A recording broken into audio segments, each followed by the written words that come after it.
Esta es la única fotografía que tengo con mi padre.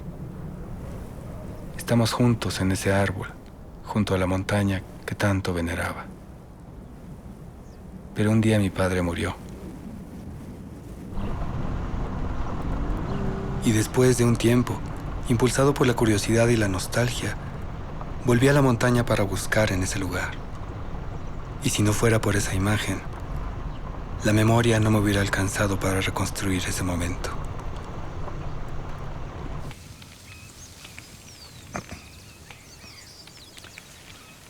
¿Qué sientes tú cuando llegas aquí?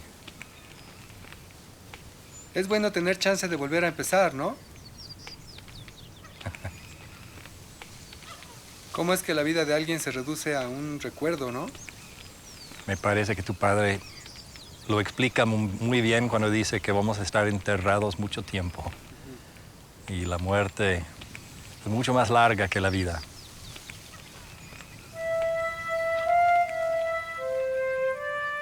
En 1953 publicó El Llano en Llamas, 400.000 ejemplares editados hasta la fecha, que es una cifra ante la que se siente uno verdaderamente asombrado y disminuido. No sé qué pensaría mi padre de mí, pero quiero ir a esos lugares para reconocerlos, para imaginar que él estuvo ahí y para tal vez redescubrir lo que mi padre vio. ¿Cómo fue su infancia? ¿Qué queda en su memoria de esa infancia? Bueno, mi infancia en realidad fue tuvo una época muy difícil, ¿no? Viví la etapa más violenta que siguió después de la Revolución Mexicana, en un lugar de mucha agitación, de crímenes, de violencia. Usted nació exactamente en Sayula. Bueno, no exactamente en Sayula, sino en un pueblo cercano a Sayula que se llama Apulco. Y como es un pueblo que no aparece en los mapas, no figura en los mapas, ¿no? Era un pueblo en una barranca, ¿verdad? Con calles torcidas todas. Empinadas. Mi abuelo construyó en realidad casi todo el pueblo. El puente sobre un río, la iglesia. Pero vino después la rebelión cristera. Porque parece que efectivamente la revolución cristera fue especialmente dura con ustedes. Con nosotros, efectivamente. Parece que sus padres y otros parientes próximos perdieron prácticamente todo lo que tenían. Todo, sí.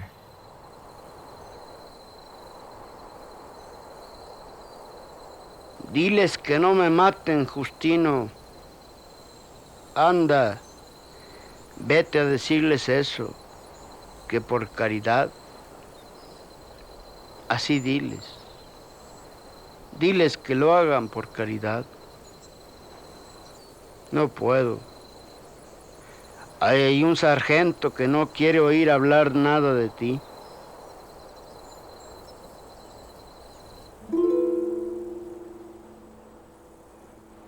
El niño Juan Rulfo tuvo también una ventaja a partir de esta desgracia, que fue el hecho de que en plena guerra cristera el cura del lugar, precisamente de San Gabriel, Ireneo Monroy, escapó de la persecución que estaban experimentando muchos curas y depositó la biblioteca de la iglesia, que era, como era habitual en aquella época, era la más grande y más importante de toda la población. La depositó en casa de Juan Rulfo cuando él tenía, pues debe haber tenido unos 7, 8 años de edad.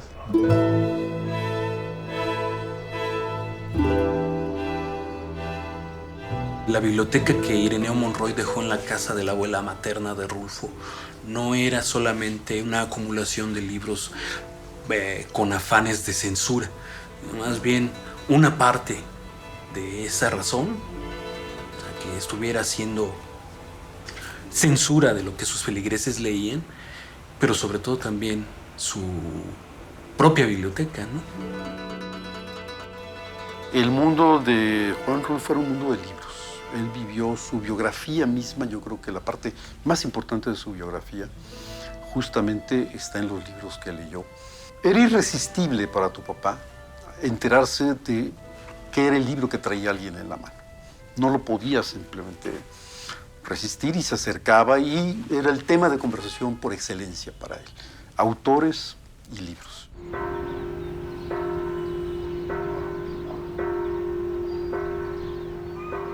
Yo me enamoré de la literatura mexicana precisamente por Juan Rulfo.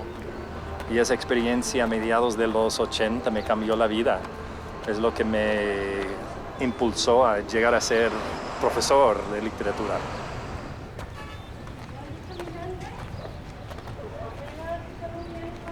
Es una de las historias que más me fascina de la juventud de Juan Rulfo. No es esa idea de que a una persona aquí en medio de la nada, ¿no? O sea, estamos muy lejos de las urbes civilizadas, digamos. Y aquí Juan Rulfo tuvo acceso a algunos libros, leyó y llegó a ser una de las figuras más importantes de la literatura hispanoamericana.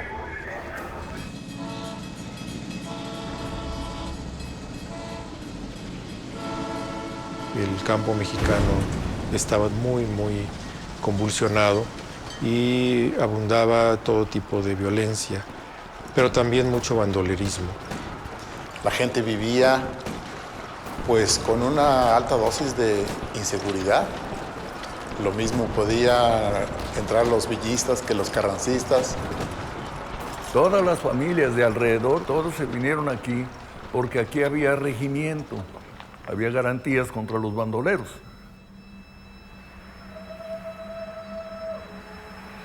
Y yo comienzo a sentir como si no hubiéramos llegado a ninguna parte porque estamos aquí de paso para descansar y que luego seguiremos caminando. No sé para dónde, pero tendremos que seguir porque aquí estamos muy cerca del remordimiento y del recuerdo de Tanilo.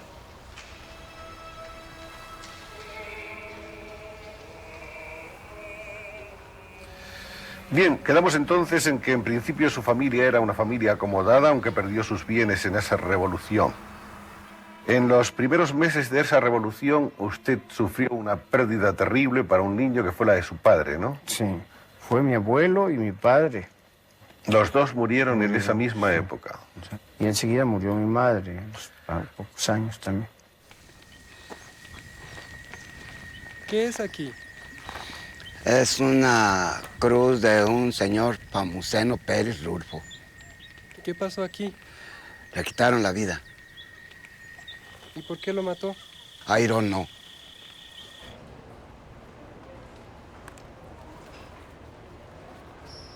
No encuentro Guadalajara. Pues mire, en aquel tiempo y en aquellos lugares, pues no había otro más que venganzas, ¿verdad? Matar era como cualquier cosa en el día, ¿verdad? 68. Guadalajara, miércoles 6 de junio de 1923. El señor don Juan Nepomuceno Pérez Rulfo, perteneciente a una honorable familia que reside entre nosotros, fue cobardemente asesinado el sábado último en punto cercano a la hacienda de San Pedro. 2 pesos fueron la causa aparente del crimen. Cuando Nava Palacios fue advertido de que debería pagar 2 pesos para que sus animales fueran devueltos, se disgustó algo y se negó a cubrir dicha suma.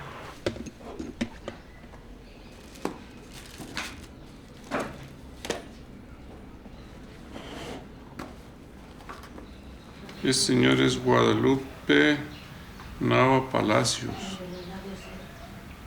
¿Y el qué hizo? Fue el que cegó la vida de don Cheno. Don Severiano le dice a Juan, acuérdate Juan que cuando mataron a nuestro padre, entre la oscuridad se veía un resplandor muy grande de todos los trabajadores de la hacienda que venían. Traían el cuerpo en una camilla sobre hombros, todos traían antorchas y ocotes prendidos, venían aluzándose.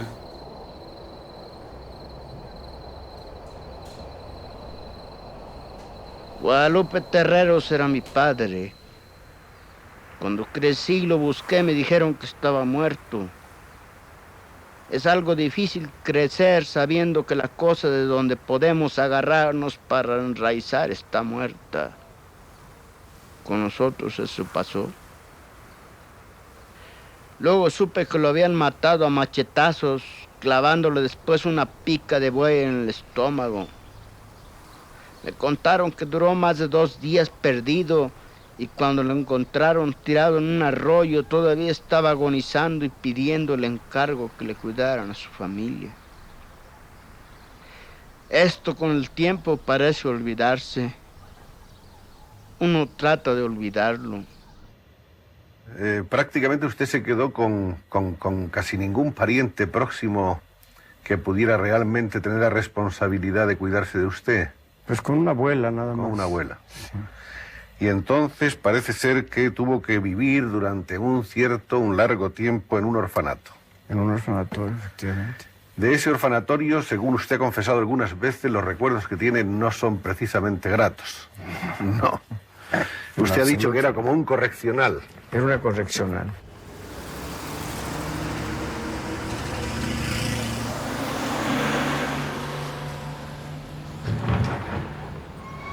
Buenos días, sean bienvenidos al Colegio Luis Silva.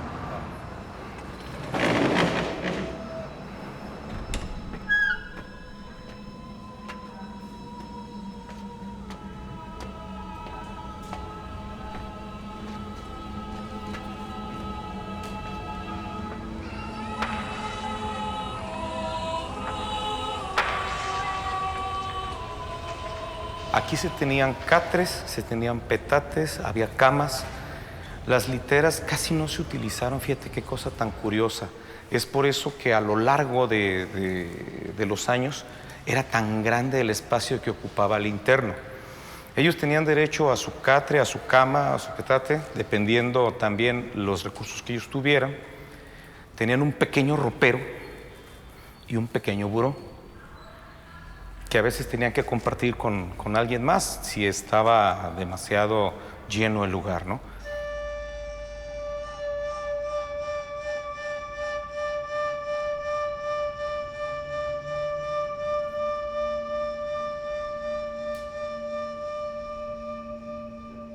En el Luis Silva, los viernes en la tarde, había clases de composición literaria y todo parece indicar que fue ahí donde él pudo haber hecho sus primeros ejercicios y seguramente eso le permitió empezar a encontrar elementos para expresarse.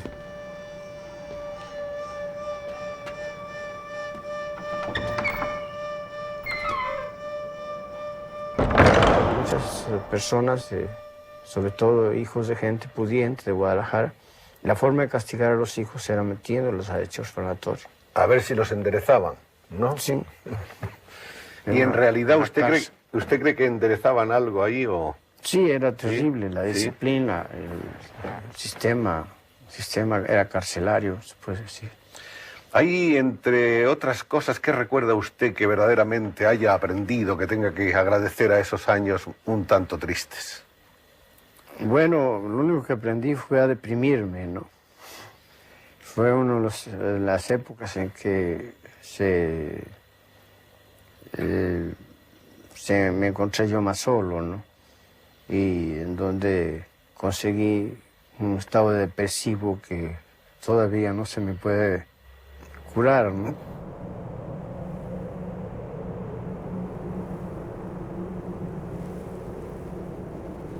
Nunca había sentido que fuera más lenta y violenta la vida como caminar entre un amontonadero de gente, igual que si fuéramos un hervidero de gusanos apelotonados bajo el sol, retorciéndonos entre la cerrazón del polvo que nos encerraba a todos en la misma vereda y nos llevaba como acorralados. Los ojos seguían la polvareda, daban en el polvo como si tropezaran contra algo que no se podía traspasar. Y el cielo siempre gris, como una mancha gris y pesada que nos aplastaba a todos desde arriba.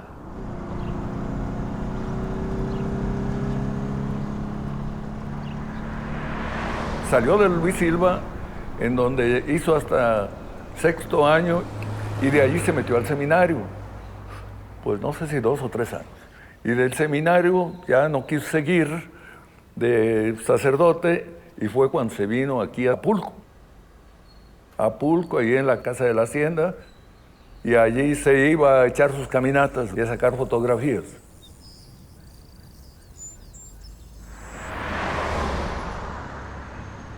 En el año 33 emigró a la Ciudad de México, donde estuvo usted cubriendo diversos tipos de empleos más bien raros, ¿no?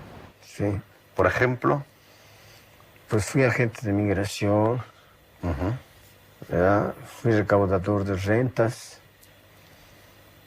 Me hice una bola de cosas.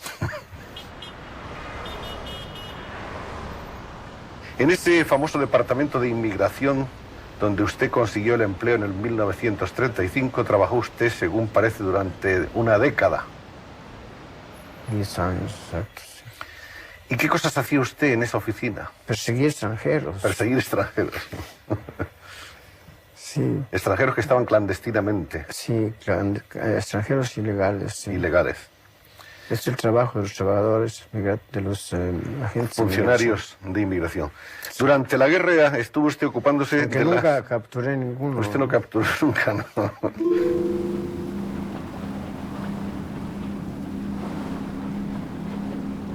Chiquitina, cariñito, chachita, odiada mujercita, querida chachinita, cariñito grande, queridísima chiquis, maye chiquita.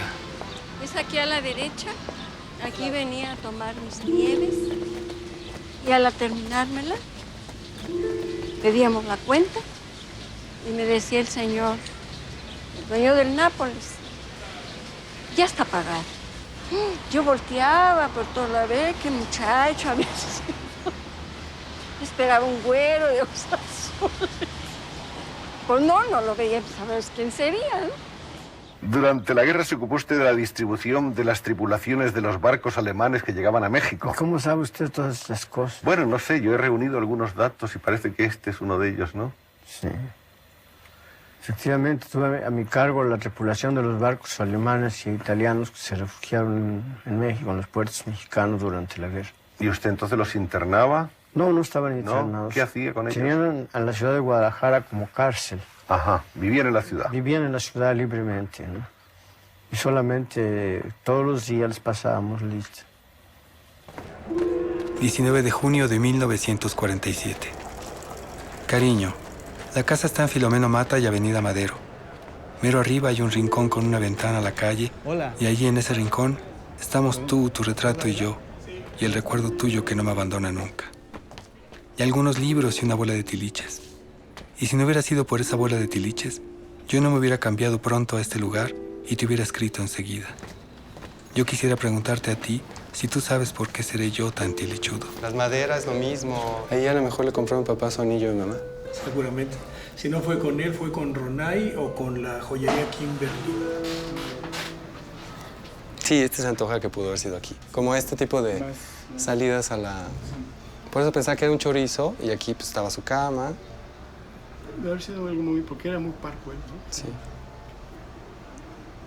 Pero mira, si andas de metiche viendo la esquina a las... De metiche, ¿no? Octubre 9 de 1947.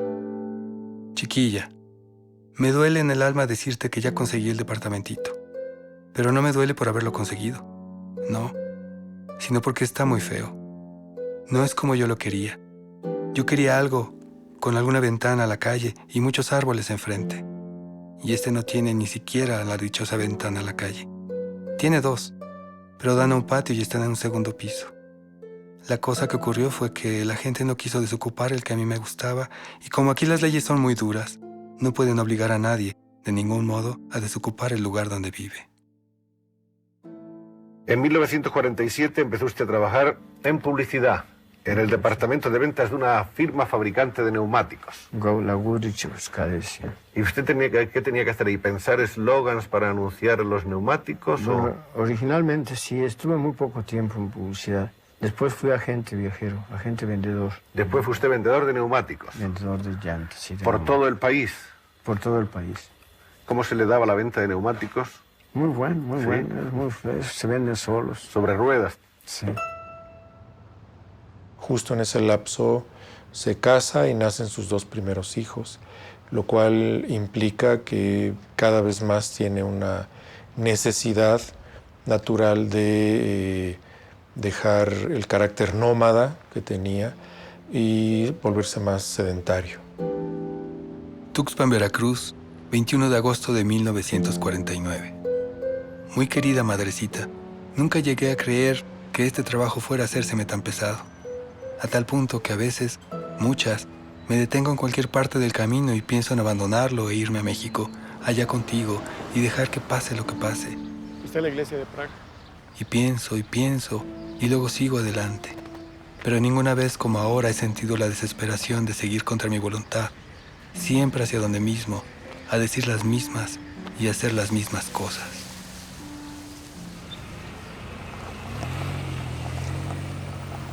Departamento 1. O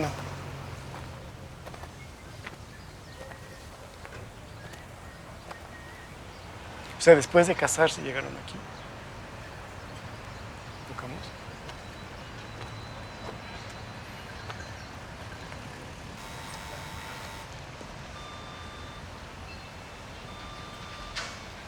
Ah, sí, disculpe, buenas tardes. Mire, mi nombre es Pablo Rulfo. Y estamos haciendo una filmación sobre la vida de Juan Rulfo. Sí. Él vivió aquí en esta casa. Si quiere dejarme su número telefónico y que cuando venga él yo se lo doy para que se comunique con usted. De acuerdo. Entonces, ¿se lo doy ahorita? Aquí por sí, el... Permítame un segundo. Un momento.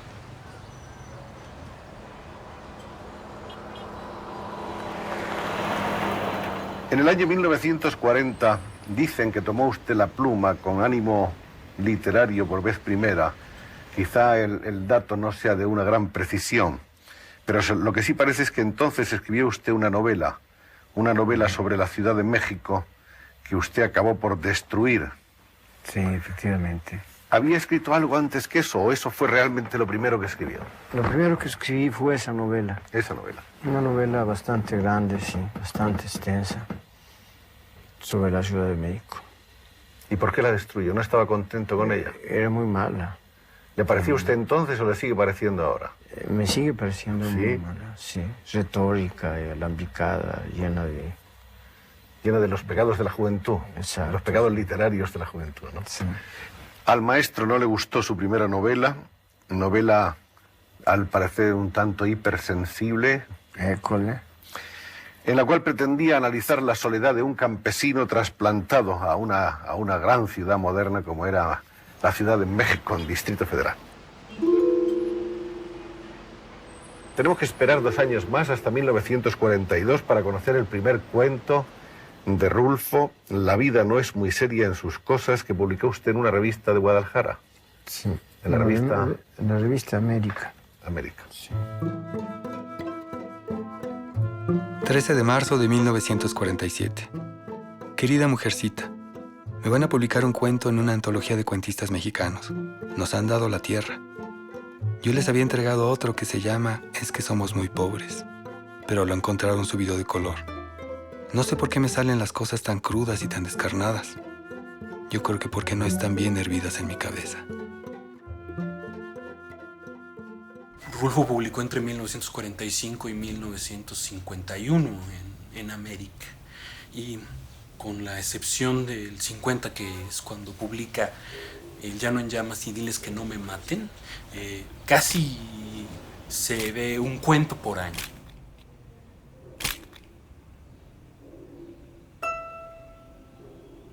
Él regresa a las oficinas de la compañía Goodrich Euskadi porque necesita hacer un cambio de neumáticos y además quiere proponer, sugerir que le pongan un radio al automóvil que él usa porque está pasando demasiado tiempo manejando.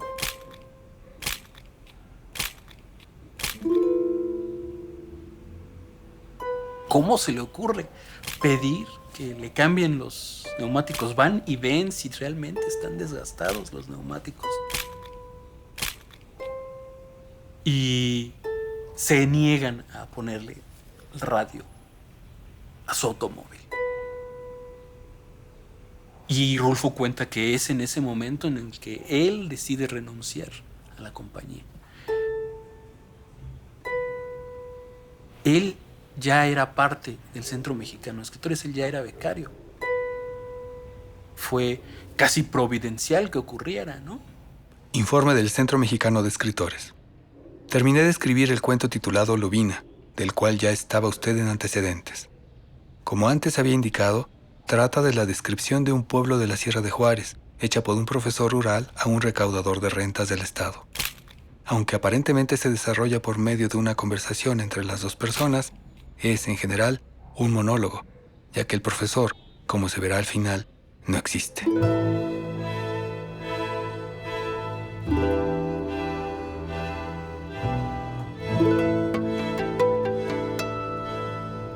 En el momento en que aparece El Llano en Llamas, en 1953, la crítica es unánime en cuanto al valor del libro.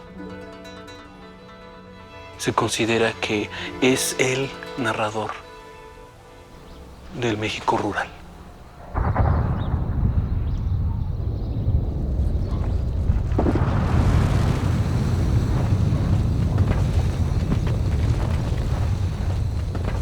Ya mirará usted ese viento que sopla sobre Lubina. Es pardo. Dicen que porque arrastra arena de volcán. Pero lo cierto es que es un aire negro.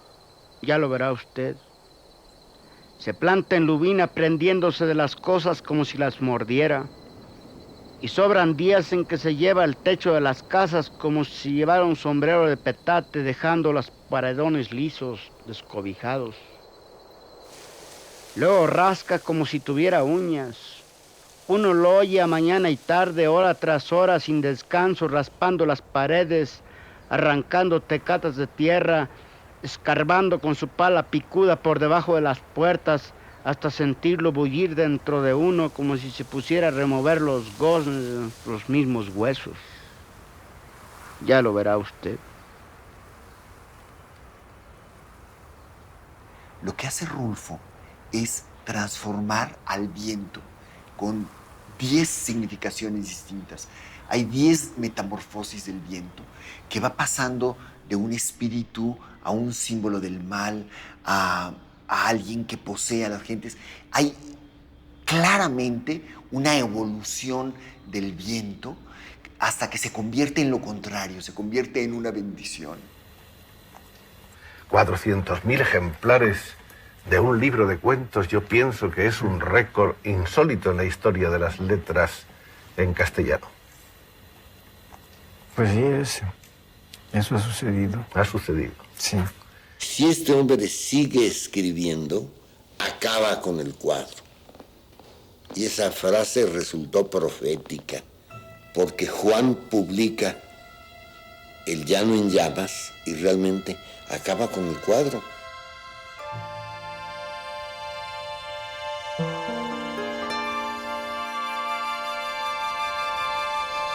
Quizás hasta empecemos a tener miedo uno al otro. Esa cosa de no decirnos nada desde que salimos de Talpa tal vez quiera decir eso. Tal vez los dos tenemos muy cerca el cuerpo de Tanilo tendido en el petate enrollado, lleno por dentro y por fuera de un hervidero de moscas azules que zumbaban como si fuera un gran ronquido que saliera de la boca de él. De aquella boca que no pudo cerrarse a pesar de los esfuerzos de Natalia y míos, y que parecía querer respirar todavía sin encontrar resuello.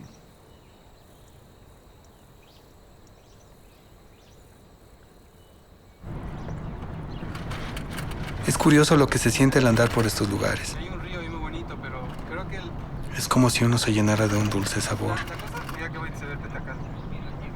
el sonido de tus pasos, el recuerdo de tu voz. Una de las condiciones más extraordinarias que él tiene es la disparidad que hay entre la percepción del mundo interior y el acontecer del mundo exterior. Las cosas suceden instantáneamente, tropiezas y te rompes la pierna, ¿no? Una bala perdida te mata. En cambio, la percepción de los hechos puede ser tan lenta, tan demorada, tan densa como queramos. Y en la mayoría de los cuentos de Rulfo hay una disparidad muy grande entre lo que les pasa a los personajes, que muchas veces en un párrafo cambia su destino para siempre, y la manera densa que tienen de percibir esto, ¿no? El Llano en Llamas es una integración muy de finales de los años 40, principios de los años 50. Que es ya la siguiente generación de la revolución que puede interpretar, ¿verdad?, el sentido de México, ¿no? Hacia dónde va. Pero si nosotros nos vamos, ¿quién se llevará a nuestros muertos? Ellos viven aquí y no podemos dejarlos solos. Y allá siguen. Usted los verá ahora que vaya.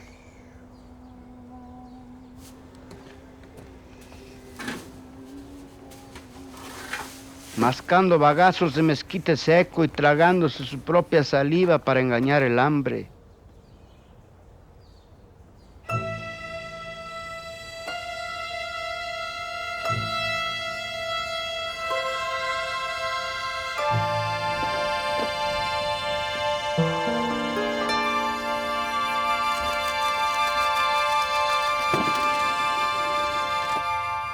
Están los sonidos del ambiente, pero también cuando los convierte en espectros, dejan de ser la realidad.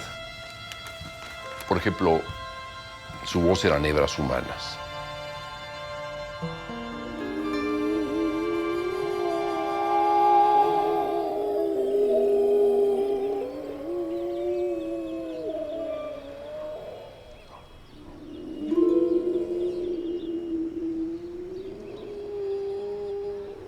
Son sonidos desérticos, como su propia voz, que no intenta enfatizar nada. Una voz de abandono total, ¿no? Lo curioso es que usted, que es un escritor, en fin, con una gran economía de palabras, que no trata de decir con demasiados adjetivos las cosas, ni siquiera los paisajes o los fondos sobre los que se siluetan los protagonistas de la acción, siempre el paisaje de una manera o de otra está dicho, aunque no sea más que en el diálogo. Ese llano, ese páramo, esa calidad del paisaje, esa luminosidad y esa violencia del paisaje está descritas casi sin quererlo. Yo pienso que esa es una de las mayores virtudes que tiene su prosa, en el sentido que usted no ha intentado hacer descripción y nos la da.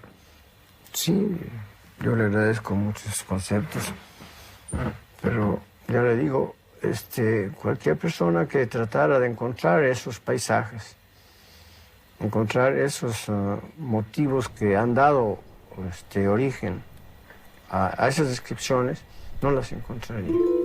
Porque no, los personajes no tienen rostro, quizá usted haya observado eso también. No había nada especial. Este es el llano grande. La gente nomás le llama el llano.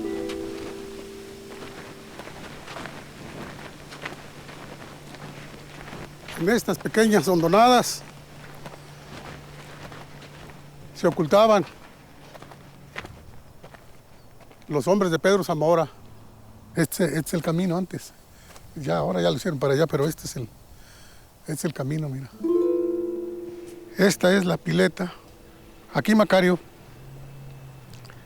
se venía con una tabla a cuanta rana apareciera, le daba de tablazos. Estaba el hidrante, ahí está donde salía el chorro de agua que hay aquí, ¿verdad? Entonces él así iba matando. Ya cuesta. ¿verdad? Y aquí. Entonces, para mí, el ideal no es reflejar la realidad tal como es. El escritor quizá hay que dejarle el mundo de los sueños, ya que no puede tomar el mundo de la realidad, ¿no?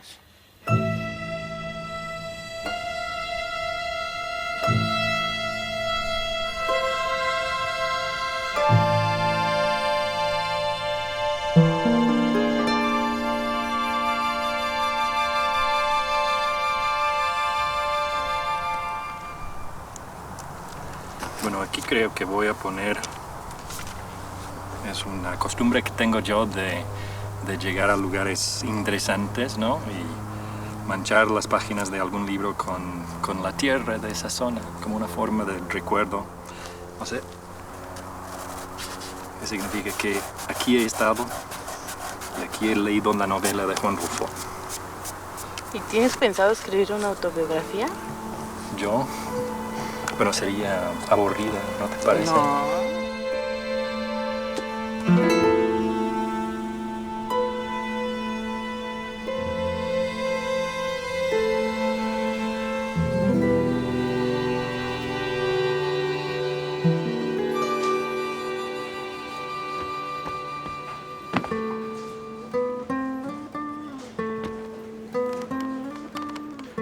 El caminar pesimista de Juan Rulfo por las veredas que transitan sus personajes lo convierte, más bien que en un delator de nuestras miserias, en un frío reportero que alimenta sus noticias con los hechos que se le presentan con mayor facilidad y frecuencia.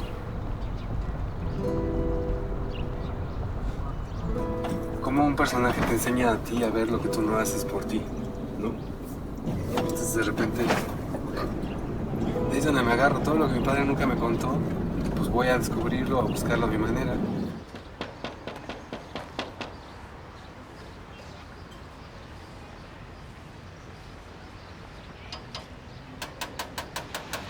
Es que aquí vivían mis papás, entonces estamos... Un día vendía con mi hermana, que es la que nació acá, pero despierta, perdón. Sí, está bien. Me llamo Juan Carlos, hola. Está bien. Y Pablo. Entonces sería esta habitación, aquella de acá. Sería eran dos habitaciones en la sala. Bueno, pues sí, perfecto para dos, ¿no? Bueno, es que mis papás en ese momento eran dos y dos hijos. Mira, enséñale la foto, porque es de justo de la entrada de...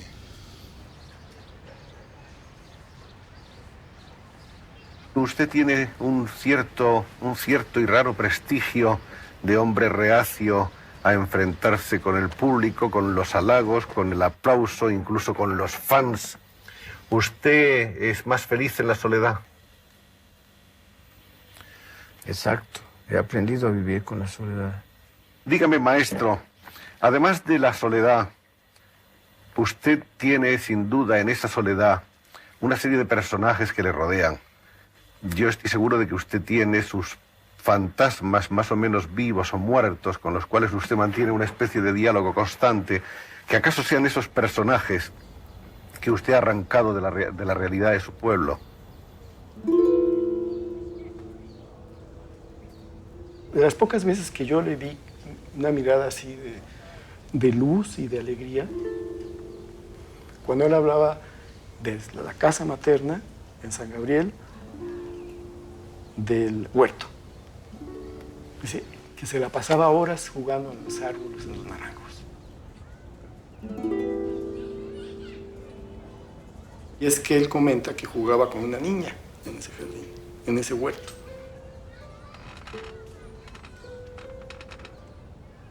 Y la madre dijo, ¿cuál niña? Pues Susana, la niña con que yo jugaba, esa niña nunca existió.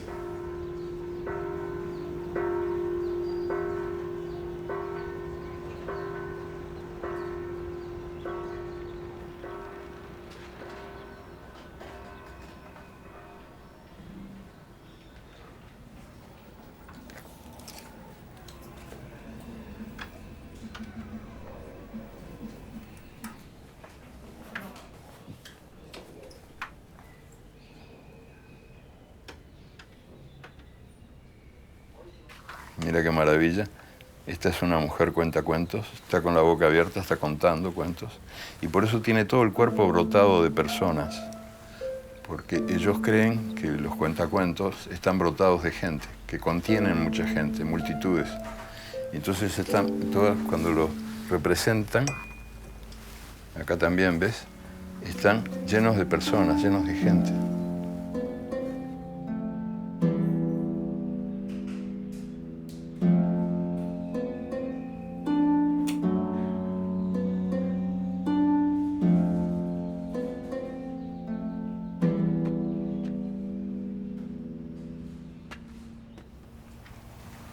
Yo aprendí muchísimo de él, por lo que él me decía personalmente, siempre fue cariñoso conmigo. Pero además aprendo mucho de él cada vez que lo leo y lo releo. Él está ahora, dicen que está cumpliendo 100 años, pero nadie sabe qué edad tiene, porque nace de nuevo cada vez que alguien lo lee, lo disfruta, cada vez que alguien comparte las palabras que nos dejó.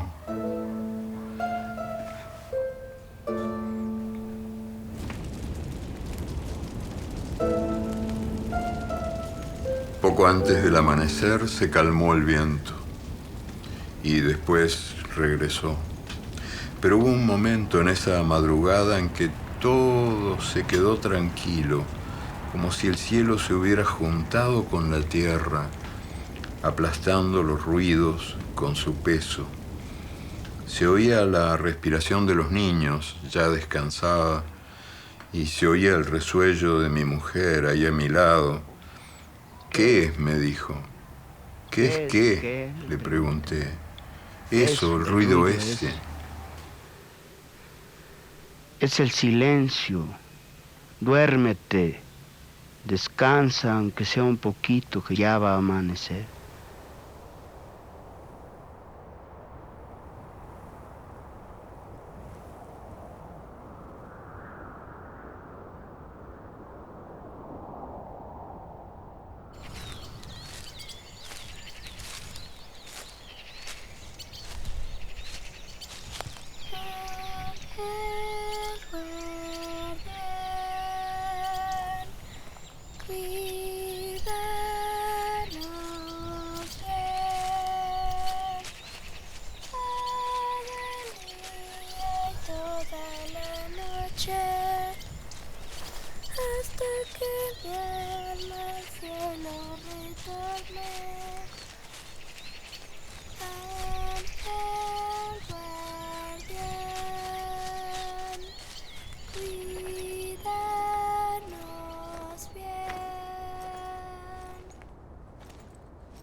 Ay, este es tu papá guapísimo que estaba todo para ti.